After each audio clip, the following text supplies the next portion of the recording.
إن الحمد لله نحمده ونستعينه ونستغفره ونعوذ بالله من شرور أنفسنا ومن سيئات أعمالنا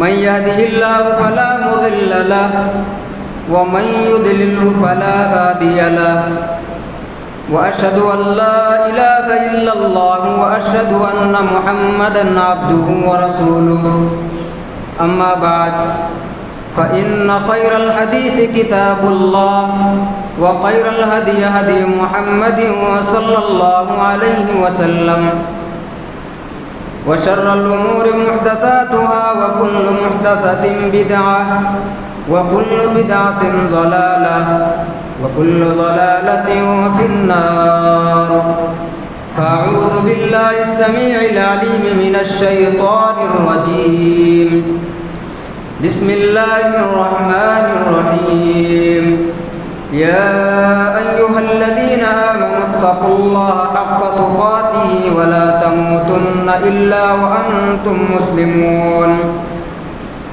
يا أيها الذين آمنوا اتقوا الله وقولوا قولا سديدا يصلح لكم أعمالكم ويغفر لكم ذنوبكم ومن يطع الله ورسوله فقد فاز فوزا عظيما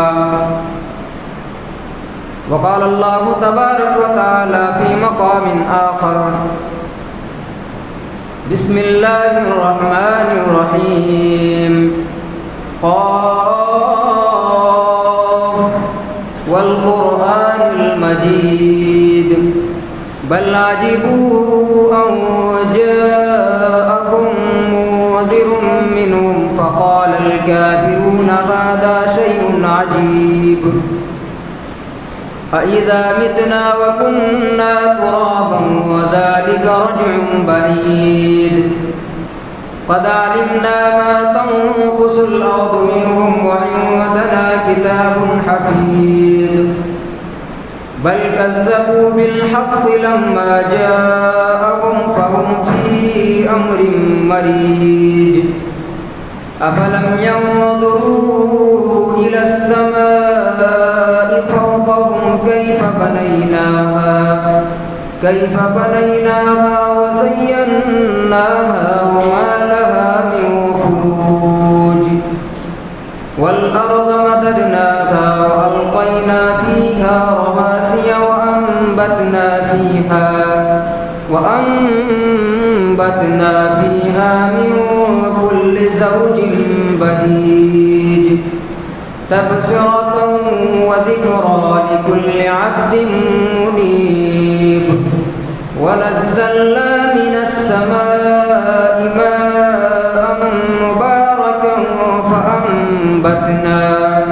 فأنبتنا به جنات وحب الحصيد والنخل باسقات لها طلع نضيد رزقا للعباد وأحيينا به بلدة ميتا كذلك الخروج كذبت قبلهم قوم نوح وأصحاب الرس وثمود وعاد وفرعون وإخوان لوط وأصحاب الأيكة وقوم تبع كل كذب الرسل فحق وعيد أفعينا بالخلق الأول بل هم في لبس من خلق جديد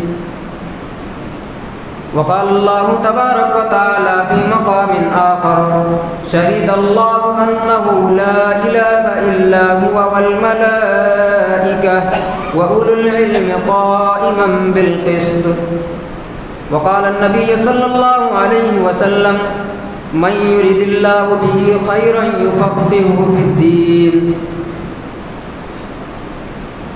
محترم سامعین و سامعات،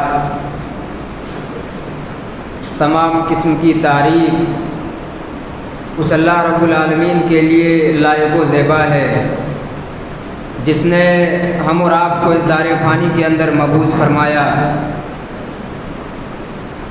بعدہ درود و سلام ہو تمام انبیاء کرام پر، خصوصاً ہمارے آخری نبی تاجدار مدنی احمد مجتبیٰ محمد مصطفیٰ صلی اللہ علیہ وسلم پر۔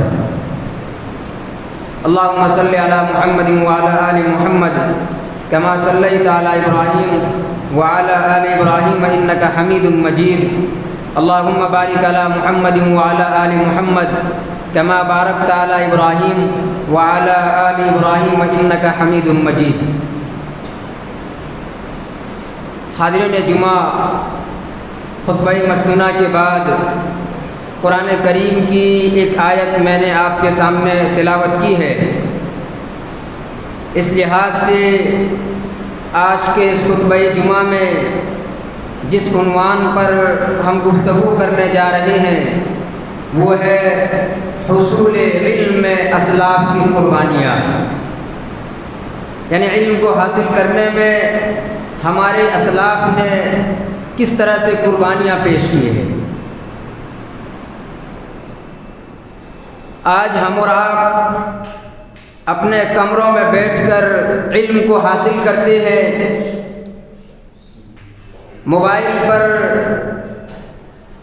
لائبریری یا اسکرین کے بٹن دبانے پر دنیا کے تمام تفاسیر اور شروحات ہمارے سامنے آ جاتی ہے، لیکن کیا کبھی ہم نے غور کیا ہے کہ یہ جو علم جو ایک بٹن دبانے پر سارے علوم اور سارے فنون ہمارے سامنے آ جایا کرتی ہے، کیا یہ اتنی آسانی سے ہم اور آپ کو حاصل ہوا ہے؟ کیا اس علم کے حصول میں اسلاف نے مشقتیں نہیں اٹھائی ہے؟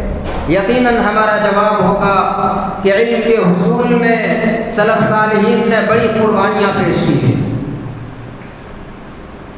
یہ وہ لوگ تھے جنہوں نے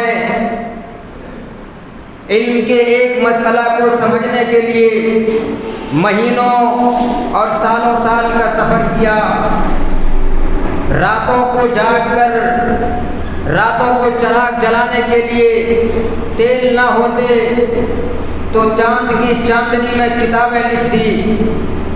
ہمارے اسلاف تو وہ تھے کہ علم کے حصول میں اگر رات میں انہیں بھوک لگتا اور کھانا میسر نہ ہوتا تو بھوک برداشت کرتے مگر قلم کو نہ چھوڑتے تھے۔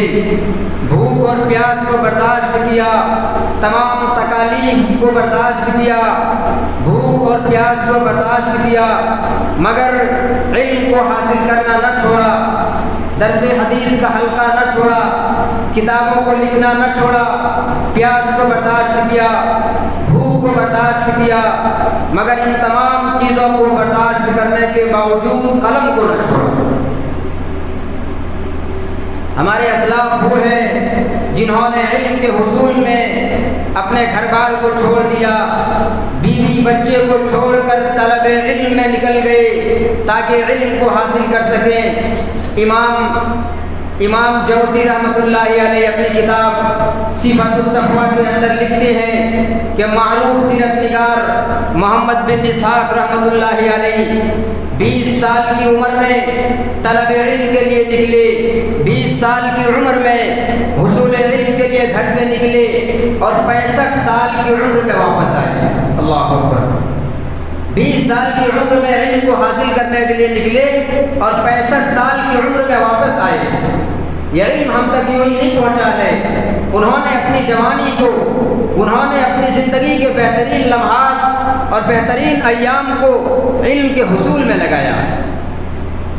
علم کے حصول میں اسلاف نے کس قدر قربانیاں پیش کی ہے آپ ذرا یاد کریں۔ امام بخاری رحمۃ اللہ علیہ کو، امام بخاری رحمۃ اللہ علیہ نے علم کے حصول میں مختلف شہروں اور مختلف علاقوں اور مختلف ملکوں کا سفر کیا۔ پاؤں میں دوران سفر پاؤں میں پہننے کے لیے چپل میسر نہ ہوتا تو پاؤں میں چیچڑے باندھ باندھ کر سفر کیا کرتے تھے اور مسافت کو طے کیا کرتے تھے۔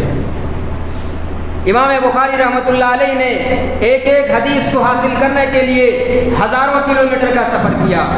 امام بخاری رحمۃ اللہ علیہ دوران سفر اگر چپل میسر نہ ہوتا تو پاؤں میں چیچڑے باندھ کر سفر کیا کرتے تھے۔ امام بخاری رحمۃ اللہ علیہ جب رات کو سوتے تو رات کو بیدار ہو کر چراغ کو جلاتے اور چراغ کو جلانے کے بعد احادیث کو لکھتے تھے، پھر سو جاتے، پھر رات کو اٹھتے، پھر چراغ کو جلاتے اور پھر احادیث کو لکھتے تھے۔ اللہ اکبر، یہ ہمارے اسلاف نے قربانیاں پیش کی ہے۔ یہی وجہ ہے کہ امام بخاری رحمۃ اللہ علیہ کو امین المؤمنین فی الحدیث کا لقب دیا گیا ہے۔ یہی وجہ ہے کہ آپ کی کتاب صحیح بخاری کو اصح الکتب بعد کتاب اللہ کا لقب دیا گیا ہے۔ کیا یہ لقب یوں ہی حاصل ہو گیا؟ کیا یہ مقام اور یہ رتبہ یوں ہی مل گیا؟ نہیں، اس کے لیے امام بخاری رحمۃ اللہ علیہ نے بڑی مشقتیں اٹھائی ہیں، بڑی پریشانیاں اٹھائی ہے۔ ایک ایک حدیث کو حاصل کرنے کے لیے میلوں میل کا سفر کیا کرتے تھے، ایک ایک حدیث کو حاصل کرنے کے لیے مہینوں کا سفر کیا کرتے تھے۔ امام بخاری رحمۃ اللہ علیہ لکھتے ہیں، امام بخاری رحمۃ اللہ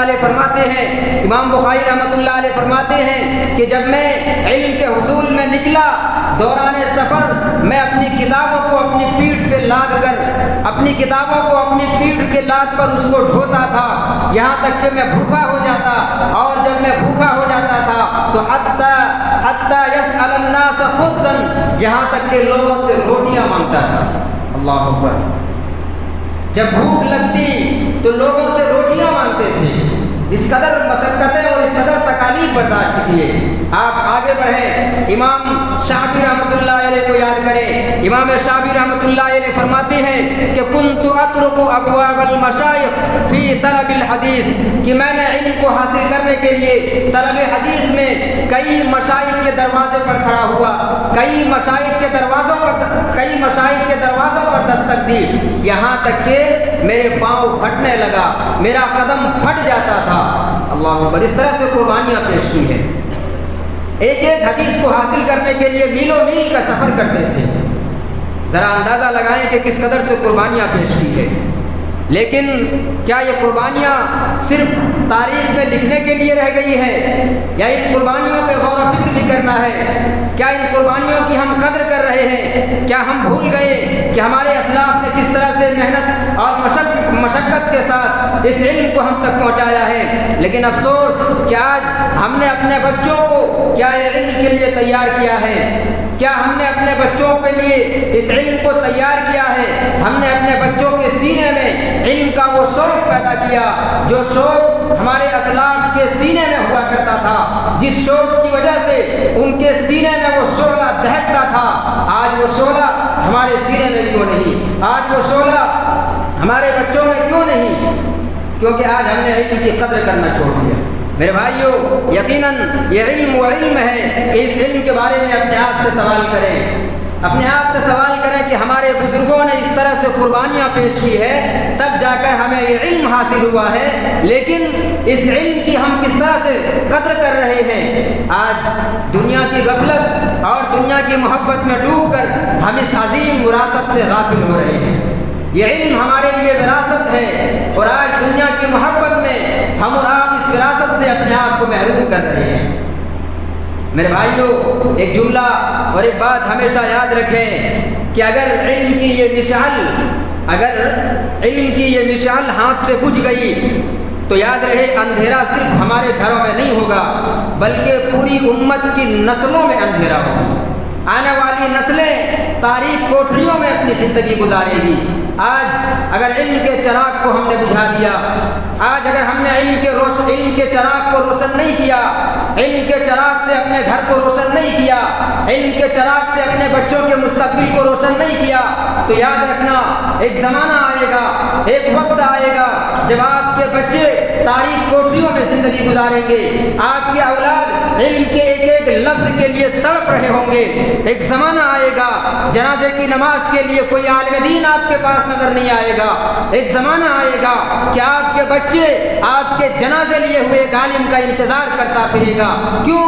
تم نے اپنے بچوں کو دین کے علم سے نہیں نوازا، تم نے اپنے بچے کو عالم دین نہیں بنایا، تم نے اپنے بچے کو دین کے علم سے نہیں نوازا، دین علم کی طرف انہیں نہیں بھیجا، لہذا وہ دن دیکھنے کی نوبت آئے اس سے پہلے اپنے بچوں کو دین کی تعلیم سے آراستہ وغیرہ۔ میرے بھائیوں، یہ جو علم ہے، جس علم کے حصول کے لیے اسلاف نے بے تحاشا قربانیاں پیش کی ہے، ذرا دیکھیں کہ اس علم سے مراد کون سا علم ہے۔ اس علم سے مراد وہ علم ہے جس علم کو حاصل کرنے کے لیے اسلاف نے مشقتیں اٹھائی، اسلاف نے طرح طرح کی قربانیوں کو پیش کیا، طرح طرح کے مصائب کو برداشت کیا۔ اس علم سے مراد قرآن و حدیث کا علم ہے، اس علم سے مراد قرآن و سنت کا علم ہے، اس علم سے مراد اللہ کے وحی کا علم ہے، اس علم سے مراد وہ علم ہے جو اللہ کے نبی کو جناب محمد رسول اللہ صلی اللہ علیہ وسلم کو اللہ رب العالمین نے حضرت جبرائیل علیہ السلام کے ذریعے عطا کیا۔ اس علم سے مراد قرآن کا علم ہے، سنت کا علم ہے، فقہ کا علم ہے، جرح و تعدیل کا علم ہے۔ یہ سارے علوم ہیں جو علوم شرعیہ کہلاتا ہے۔ میرے بھائیوں، ذرا اندازہ لگائیں کہ اس علم کی کس قدر اہمیت ہے، اس علم کی کس قدر اہمیت ہے کہ اللہ کے نبی جناب محمد رسول اللہ صلی اللہ علیہ وسلم نے فرمایا کہ اگر کوئی شخص دین کے علم کو حاصل کرتا ہے تو آپ نے اسے خیر و بھلائی کی ضمانت دی ہے، خیر کا ضامن قرار دیا ہے۔ امام بخاری رحمۃ اللہ علیہ صحیح بخاری کے اندر حدیث نقل کرتے ہیں کہ اللہ کے نبی جناب محمد رسول اللہ صلی اللہ علیہ وسلم نے فرمایا من یرید اللہ بہ خیرا یفقہہ فی الدین، کہ اللہ رب العالمین جس کے ساتھ بھلائی کا ارادہ کرتا ہے، اللہ رب العالمین جسے خیر پہنچانا چاہتا ہے، اللہ رب العالمین اپنے بندوں میں جس بندے کی زندگی میں خیر کو لانا چاہتا ہے، اللہ تعالیٰ اسے قرآن کا علم عطا کرتا ہے، اسے حدیث کا علم عطا کرتا ہے، اسے سنت کا علم عطا کرتا ہے، اسے اصول کا علم عطا کرتا ہے، اسے تفسیر کا علم عطا کرتا ہے، اسے فقہ کا علم عطا کرتا ہے۔ من یرید اللہ بہ خیرا یفقہہ فی الدین، اللہ رب العالمین جس بندے کی زندگی میں خیر کو لانا چاہتا ہے، اللہ تعالیٰ جس بندے کے ساتھ بھلائی کا ارادہ کرتا ہے، من یرید اللہ بہ خیرا یفقہہ فی الدین، اللہ رب العالمین اسے دین کی سمجھ عطا کرتا ہے، اللہ اسے دین کی فقاہت عطا کرتا ہے۔ اللہ اکبر، یہ اہل علم کا مقام ہے، یہ علم حاصل کرنے والوں کا مقام ہے کہ اللہ رب العالمین نے کہا کہ اللہ تعالیٰ جس کے ساتھ بھلائی کا ارادہ کرتا ہے، اللہ تعالیٰ اسے دین کا علم عطا کرتا ہے۔ اللہ اکبر۔ میرے بھائیوں، یاد رہے اس علم سے مراد قرآن و سنت کا علم ہے، اس علم سے مراد حدیث کا علم ہے، اس علم سے مراد دین کا علم ہے، اور یہ وہ علم ہے جس علم کو انبیاء نے اپنے بعد وراثت میں چھوڑی ہے۔ انبیاء اپنے بعد وراثت میں اپنے بعد والوں کے لیے نہ زمین چھوڑتے ہیں، نہ جگہ چھوڑتے ہیں، نہ جائیداد چھوڑتے ہیں، نہ دولت چھوڑتے ہیں، بلکہ اپنے بعد انہوں نے ہمارے لیے علم کو چھوڑا ہے۔ اللہ کے نبی جناب محمد رسول اللہ صلی اللہ علیہ وسلم نے فرمایا ان العلماء ورثۃ الانبیاء وان الانبیاء لم یورثوا دینارا ولا درہما، کہ بے شک علماء انبیاء کے وارث ہیں، اور یہ انبیاء علیہ السلام اپنے بعد درہم و دینار نہیں چھوڑتے ہیں، بلکہ وراثت میں انہوں نے علم کو چھوڑا ہے۔ پتہ چلا کہ یہ جو علم ہے یہ انبیاء کی وراثت ہے، اور جس نے علم کو چھوڑا انہوں نے انبیاء کی وراثت کو چھوڑا۔ آج اندازہ لگائیں کہ آج ہمارے گھروں میں ہمارے اعزاء و اقارب وفات پاتے ہیں، اگر کسی کا باپ انتقال کر جائے، باپ نے وراثت میں جو طریقہ چھوڑا ہے، کیا ہم میں سے کوئی شخص یہ گوارا کرے گا کہ باپ کی دولت پر کوئی اور ڈاکہ ڈالے، باپ کی دولت کو کوئی اور حاصل کرے؟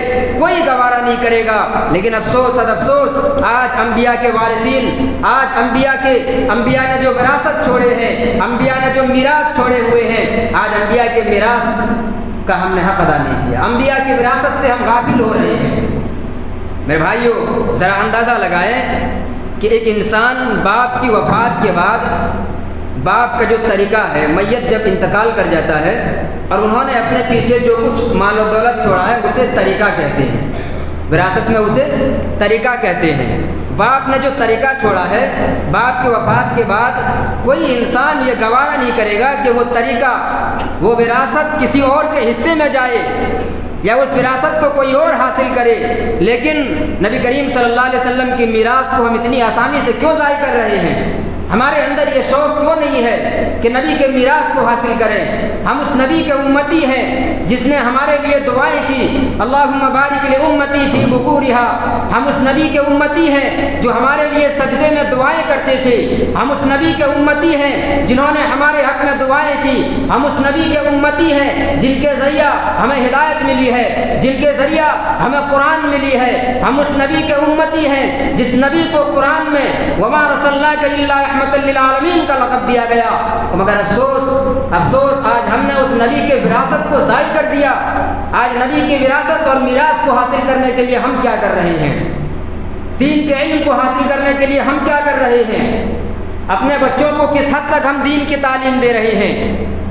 آج انسان دنیا کمانے میں لگا ہے، دنیا کی تعلیم سے انہیں بڑی محبت ہے، دنیا کی تعلیم سے محبت ہے تاکہ بچے کا مستقبل سنور جائے، تاکہ بچے کا مستقبل بہتر ہو جائے، مگر بچہ نماز پڑھنے کا طریقہ نہیں معلوم، باپ کو اس بات کی فکر نہیں۔ بچے کو روزہ رکھنے کا طریقہ نہیں معلوم، باپ کو اس بات کی فکر نہیں۔ بچے کو غسل جنابت کا طریقہ نہیں معلوم، باپ کو اس بات کی فکر نہیں۔ بچہ جوان ہو جا رہا ہے، شادی بھی کرا دے رہے ہیں، مگر جوان بیٹے کو شب زفاف کا طریقہ نہیں معلوم، ہم بستری کا طریقہ نہیں معلوم۔ کون ذمہ دار ہے؟ باپ ذمہ دار ہے۔ باپ نے بچپن میں اسے دین کی تعلیم نہیں دی، باپ نے بیٹے کو دین کی تعلیم سے آراستہ و پیراستہ نہیں کیا۔ بچے کے مستقبل کو سنوارنے کے لیے ہر باپ چاہتا ہے کہ دنیاوی تعلیم سے انہیں آراستہ و پیراستہ کرے تاکہ دنیا میں نوکری مل جائے، دنیا میں بہتر تجارت کرے اور پھر اپنی زندگی کو کامیاب بنا لے۔ مگر باپ یہ کیوں نہیں سوچتا ہے، یہ کیوں نہیں سوچتا ہے کہ دنیا تو فانی ہے، یہاں سے جانے کے بعد ایک اور دنیا ہے جو حقیقی دنیا ہے، اس دنیا میں ہم چلے جائیں گے، ہمارے پیچھے کون دعائیں کرے گا، ہمارے حق میں مغفرت کی دعائیں کون کرے گا؟ اگر آپ اپنے بچوں سے یہ امید لگائے ہیں یا امید لگاتے ہیں تو آپ کے لیے ضروری ہے کہ بچوں کو دین کی تعلیم دیں۔ میرے بھائیو، دین کی تعلیم دیے بغیر بچوں سے آپ یہ امید قطعاً نہ کریں کہ آپ کے حق میں وہ دعائیں کریں گے، بلکہ آپ نے جو جائیداد کما کر کے رکھا ہے اس جائیداد کا جائز استعمال کریں گے، اس کی بھی کوئی گارنٹی نہیں ہے۔ لیکن اگر وہ علم والا ہوگا، اگر حقیقی معنوں میں انہوں نے علم کو حاصل کیا ہوگا، علم کے مطابق اپنی زندگی گزارے گا، تو ممکن ہے آپ کے جائیداد کا اللہ رب العالمین کی راہ میں خرچ کرے، ممکن ہے آپ کی جائیداد سے مساجد کو تعمیر کرے، ممکن ہے کہ آپ کی جائیداد سے جلسے جلوس کرائے، لیکن اگر تعلیم نہیں دیے ہیں تو یقیناً آپ کی وفات کے بعد آپ کے طریقہ کا غلط استعمال ہوگا۔ لہذا بچوں کو دین کی تعلیم دیں، دینی تعلیم سے مزین کریں، اور اس بات کو ہمیشہ جان لیں کہ اس علم کے حصول میں اسلاف نے بڑی قربانیاں پیش کی ہیں۔ میرے بھائیوں، اس علم کی بڑی اہمیت ہے، بڑی اہمیت ہے اس علم کی اہمیت اور فضیلت کو جاننا ہو تو اللہ رب العالمین کے اس آیت پر غور کریں۔ اللہ رب العالمین نے اہل علم کی فضیلت کو بیان کرتے ہوئے فرمایا، جو لوگ علم کو حاصل کرتے ہیں، علم کی فضیلت کے لیے یہ کہہ دینا کافی ہے کہ ایک جاہل بھی یہ پسند کرتا ہے کہ لوگ اسے عالم کہیں، یعنی جاہل بھی یہ پسند نہیں کرتا ہے کہ اسے جاہل کہے۔ علم کی فضیلت کے لیے اتنا ہی کہہ دینا کافی ہے کہ نہ جاننے والا بھی یہ پسند کرتا ہے کہ مجھے جاننے والا کہا جائے، نہ جاننے والا کبھی اس بات کو پسند نہیں کرتا ہے کہ اسے جاہل کہا جائے۔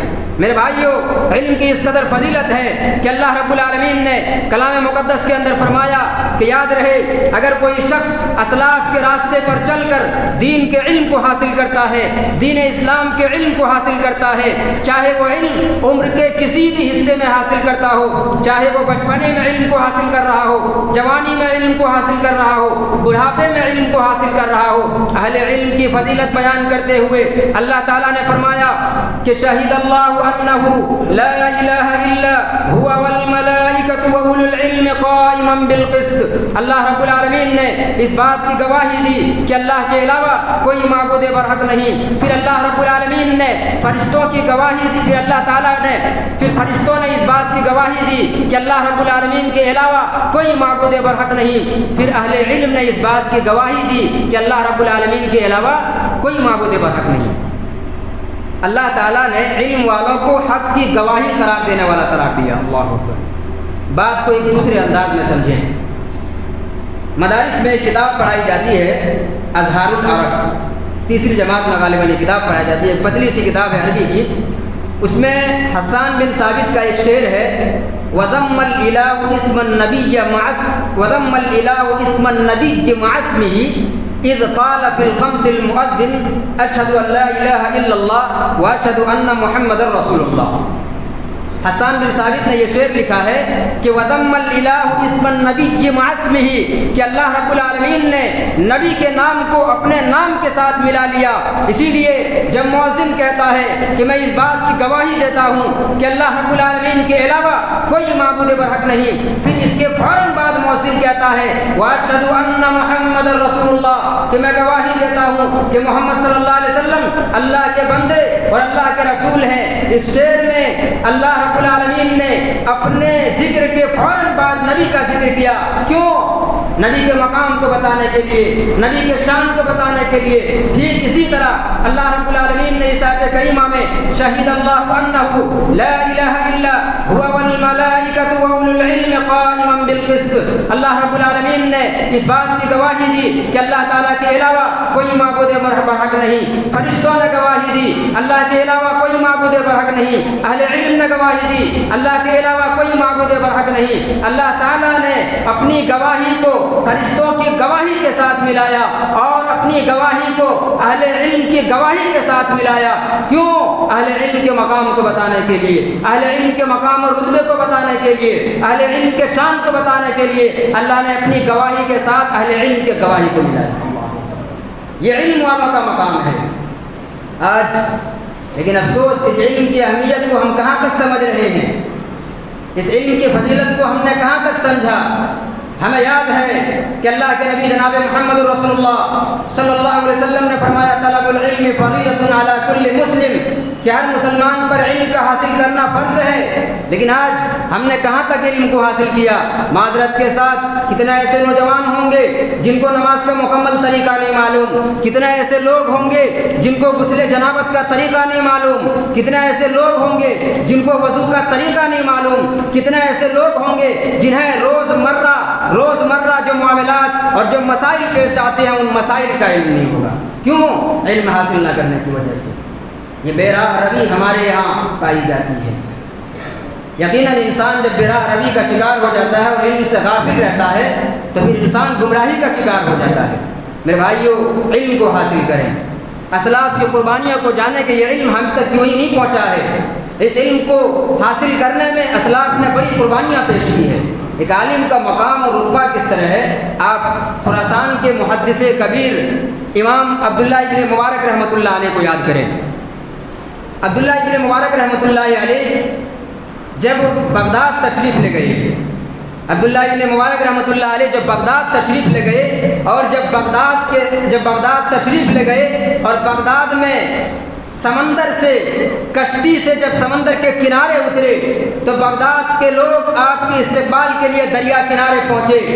جب آپ کشتی سے اترے تو عبداللہ ابن مبارک رحمۃ اللہ علیہ کے پیچھے پیچھے آپ کا قافلہ ہے، آپ کے چاہنے والے لوگ ہیں، سارے لوگ زندہ باد کے نعرے لگا رہے ہیں. جب یہ قافلہ بادشاہ وقت ہارون الرشید کے گھر کے سامنے سے گزرا، ہارون الرشید نے کہا کہ میرے شہر میں یہ قافلہ کس کا گزر رہا ہے، یہ کس کا قافلہ ہے جو زندہ باد کا نعرہ لگا رہا ہے. اپنی بیوی سے کہا کہ بیگم ذرا دیکھیں کہ قافلہ کس کا ہے، کون ہے جو اتنا شور مچایا ہوا ہے.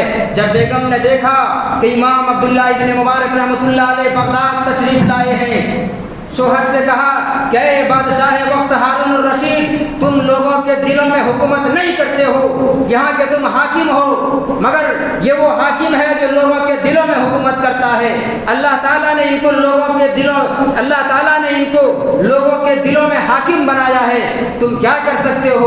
زیادہ سے زیادہ ان پہ لاٹھی چلواؤ گے، انہیں قید خانے میں بند کرو گے، مگر ان کے سینے میں جو عبداللہ ابن مبارک رحمۃ اللہ علیہ کے لیے محبت ہے اس محبت کو تم کبھی بھی نکال نہیں سکتے. اللہ اکبر.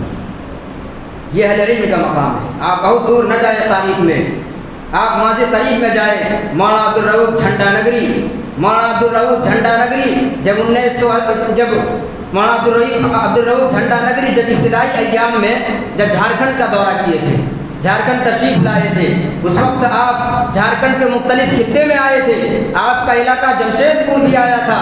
آپ کے علاقے جمشید پور کے ساتھ رانچی بھی آئے ہوئے تھے, مختلف علاقوں میں آئے تھے. اور جب وہ شہر جھارکھنڈ تشریف لائے, جب لوگوں نے دیکھا کہ علامہ عبدالرؤوف جھنڈا نگری رحمۃ اللہ علیہ کی محبت میں سارے لوگ زندہ باد زندہ باد کے نعرے لگا رہے ہیں, تو ماں باپ کے دلوں میں ایک محبت جاگ اٹھا کہ ہم بھی اپنے بیٹے کو عالم بنائیں گے.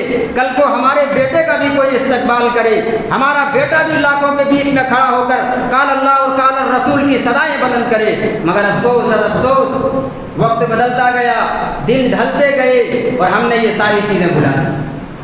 آج ہم کیوں نہیں چاہتے ہیں کہ ہمارے گھر سے کوئی عبدالرؤوف جھنڈا نگری نکلے؟ آج ہم کیوں نہیں چاہتے ہیں کہ ہمارے گھر سے کوئی علامہ ابن تیمیہ بن کر نکلے؟ ہم کیوں نہیں چاہتے ہیں کہ ہمارے گھر سے کوئی عبداللہ ابن مبارک رحمۃ اللہ علیہ بن کر نکلے؟ ہم کیوں نہیں چاہتے ہیں کہ ہمارے گھر سے کوئی امام بخاری رحمۃ اللہ علیہ بن کر نکلے؟ آج ہم نے علم کی محبت کو اپنے سینے سے نکال دیا. آج باپ دین کے علم کے حصول کے لیے ایک معمولی وقفہ تیار کرتا ہے, بیٹے کو ایک لمحہ کے لیے علم کو دیا جائے. آج کوئی نہیں چاہتا, ہر کوئی چاہتا ہے کہ سماج میں سارے اچھے بن جائیں, سارے دین کے مطابق زندگی گزاریں اور سارے لوگوں میں دین کوٹ کوٹ کر بھرا ہو, مگر کوئی اپنے بیٹے کو دین دینا نہیں چاہتا ہے. یہ سماج کی حقیقت ہے. ہر کوئی چاہتا ہے کہ قرآن کو بہتر طریقے سے پڑھا جائے, ہر کوئی چاہتا ہے کہ قرآن کو ایسے پڑھا جائے ویسے پڑھا جائے, مگر کوئی اپنے بیٹے کو حافظ نہیں بنانا چاہتا ہے, کوئی اپنے بیٹے کو عالم نہیں بنانا چاہتا ہے, کوئی اپنے بیٹے کو مصلی پہ کھڑا نہیں کرنا چاہتا ہے. کیوں؟ آج لوگوں نے بچے کو عالم دین بنانے کو عار سمجھ لیا ہے. آج ماں باپ بچے کو عالم دین بنانے کو باعث شرم محسوس کرتے ہیں, کہیں بیٹا عالم بن گیا کل کو فاقہ کشی کی زندگی گزارنے پہ مجبور نہ ہو جائے. اہل ایمان تو وہ ہیں جو اللہ تعالیٰ کی ذات پہ توکل کرتے ہیں. ہم نے ایمان کو بسایا ہے اپنے اندر, مگر ہمارا ایمان اس قدر کمزور کہ مال و دولت کے لالچ میں, دنیا کے جاہ و جلال میں ہم اپنے بیٹے پہ اس قدر ظلم کر رہے ہیں, اپنے بچے کو دین کی تعلیم سے محروم کر رہے ہیں. یاد رہے کل قیامت کے دن اللہ رب العالمین ہر نعمت کے بارے میں سوال کرے گا.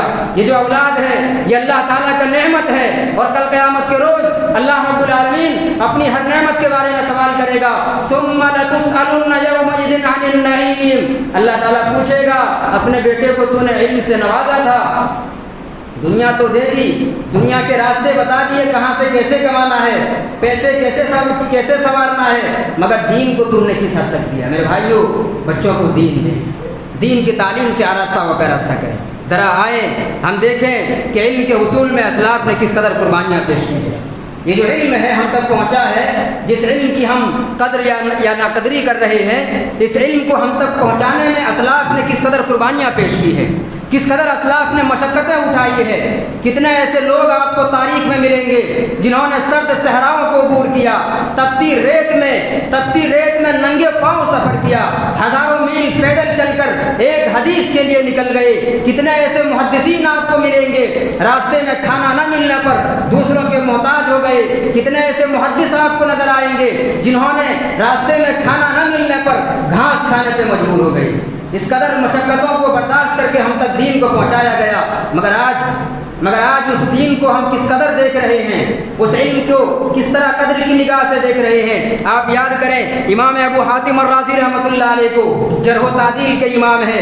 امام ابو حاتم الرازی رحمۃ اللہ علیہ نے علم کے سفر میں مکہ سے مدینہ 100 مرتبہ گئے مکہ سے مدینہ علم کو حاصل کرنے کے لیے. آپ بغداد سے رملہ گئے, بغداد سے کوفہ گئے, اسی طرح آپ علم کو حاصل کرنے کے لیے مکہ سے مدینہ گئے اور بغداد سے کوفہ گئے. اس کے بعد علم کے حصول میں آپ طرح طرح کے شہروں کا سفر کرنے لگے. وہاں سے تبریہ گئے, تبریہ سے دمشق گئے, وہاں سے ہمس گئے, وہاں سے انطاکیہ گئے, انطاکیہ سے طرطوس گئے, طرطوس سے دوبارہ ہمس گئے, ہمس جانے کے بعد بیسان گئے, بیسان جانے کے بعد رقہ گئے, اور رقہ میں آ کر آپ قیام پذیر ہوئے. یعنی علم کو حاصل کرنے کے لیے امام ابو حاتم الرازی رحمۃ اللہ علیہ کہتے ہیں کہ میں نے 7 سال کے اندر 1000 فرسخ کا سفر کیا. ایک فرسخ 5 کلومیٹر کا ہوتا ہے, ایک فرسخ 5 کلومیٹر کا ہوتا ہے, یعنی 5000 کلومیٹر کا سفر پیدل 5000 کلومیٹر کا سفر محض حصول علم کے لیے کیا. اللہ اکبر.